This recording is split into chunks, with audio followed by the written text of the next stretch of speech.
యేసుక్రీస్తు ఘననామంలో ఉదయకాల ధ్యానాలకు ఆహ్వానము. దైవాశీస్సులు 46వ కీర్తనలో 2వ వచనం,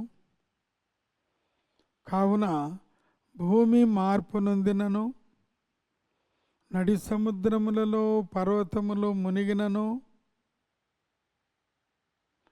వాటి జలములు ఘోషించుచు నురుగు కట్టినను, ఆ పొంగునకు పర్వతములు కదిలినను,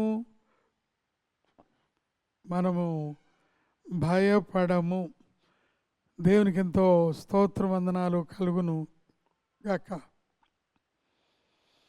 ఈ 2-3 వచనాల్లో చాలా భావగర్భితమైన పదాలు ఇక్కడ పదకోశము నుండి తర్జుమా చేయబడి చదువువారి గుండెల్లో అవి ఆదర్శము, ఆనందము, అభయం కలిగించే మాటలు.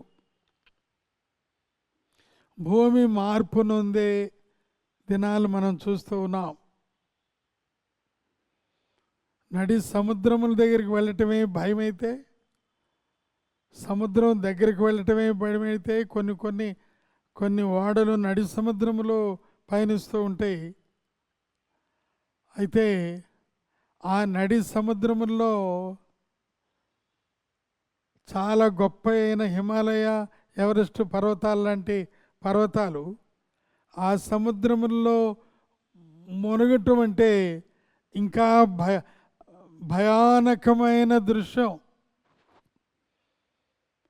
సముద్రములో ఘోష, సముద్రములో అలలు, సముద్రముల యొక్క ఆ భయంకరమైన శబ్దాలు, వీటికి భయాందోళనగా మనం ఉంటే, చాలా సుదీర్ఘమైన పర్వతాలు ఒక్కసారిగా సముద్రంలో పడటం, ఆ యొక్క దృశ్యాలు, ఆ రకమైన శబ్దాలు చూచేవారికి గుండె ఆవిరి అయిపోతుంది అని చెప్తున్నారు.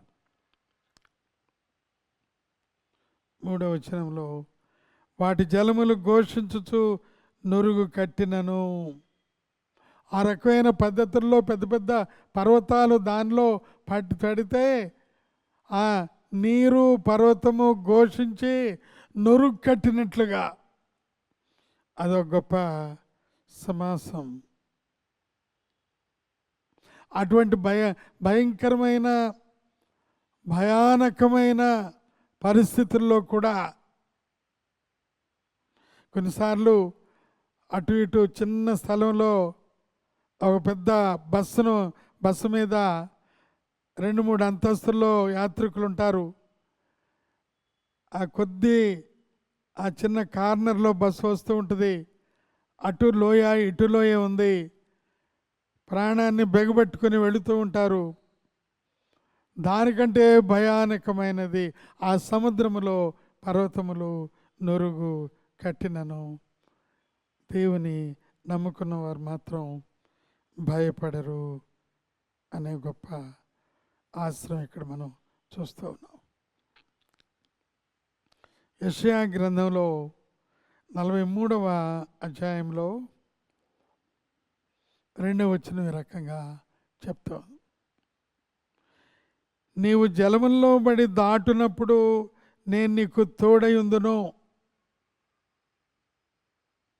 ఈ మధ్యకాలంలో కొన్ని వందల మంది, వేల మంది బెజవాడ ప్రాంతంలో 3.5 లక్షల మంది ఎఫెక్ట్ అయ్యారని చెప్తూ ఉంది.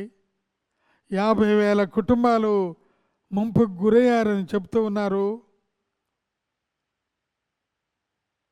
కొన్ని వందల సంఖ్యలో ఆ నీటిలో, చీకటిలో వందల శవాలు తేలి ఆడుచూ ఉన్నాయని, చీకటి దృశ్యాలని, మనుషులు కాలు పెట్టలేరని,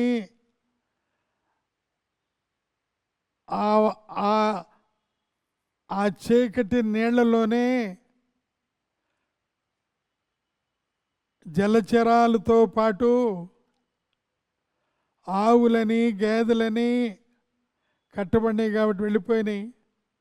ఆవులని గేదెలని పిల్లులని రకరకాలైన చిన్న చిన్న మృగాలు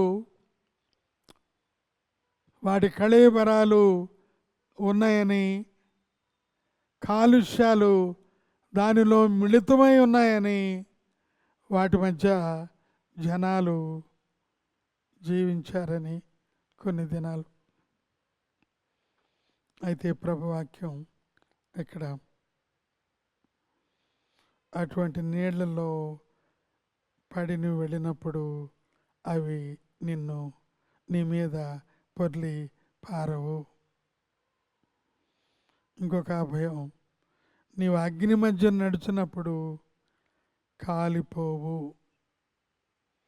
ఇటువంటి భయానకమైన సంఘటనల్లో, దృశ్యాల్లో ఆయన ఆశ్రయమై, ఆయన మనకు దుర్గమై, ఆయన మనకు బలమై, ఆయన భాగ్యమై,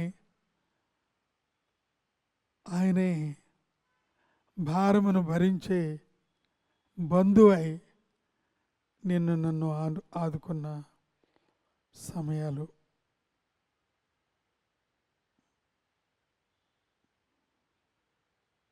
జ్వాలలు నిన్ను కాల్చవు. ఈ గొప్ప కృప ఈ దినాల్లోనే కాదు, అనునిత్యం ఆయన మీద ఆధారపడి జీవించే ప్రతి వారికి దేవుడిస్తూ ఉన్నారు. ఈ నిర్భాగ్యులుగా ఉండిన వారి కొరకు నేను చేసే గొప్ప ఏదైనా ఒక గొప్ప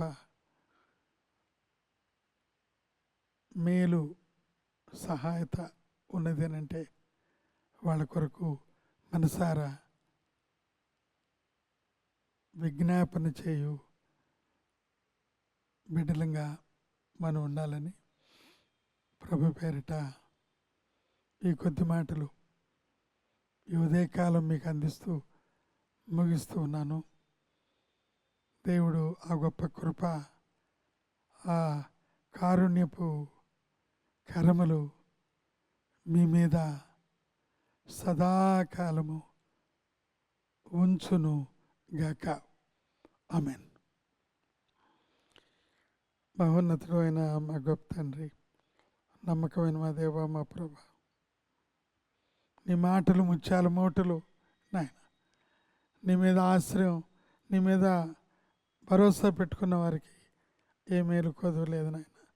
చిన్న బిడ్డలు, చంటి బిడ్డలు, పసిబిడ్డలు, రోజుల బిడ్డలు,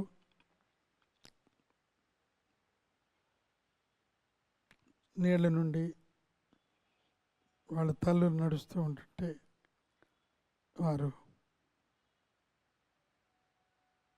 చాలా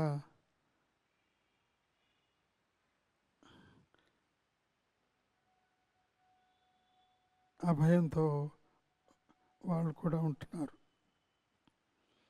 ఈ బాధ బరువులు కలిగిన వారు కొద్ది రోజుల్లోనే అందరూ బయటపడి విశ్రాంతిగా ఆయన స్వేచ్ఛ వాయువు పీల్చుకుంటూ ధైర్యంగా, సంతోషంగా, ఆనందంగా, గుండె ధైర్యంగా ముందుకు వెళ్ళేవారుగా చేయండి, సహాయం చేయండి. యేసుక్రీస్తు పరిశుద్ధ నామంలో అడిగి ఉన్నాము మా తండ్రి, ఆమేన్. తండ్రి, కుమార, పరిశుద్ధాత్మ త్రియేక దేవుని ప్రేమ, కృప, సమాధానం మనందరికీ తోడై ఉండి నడిపించును గాక. ఆమేన్.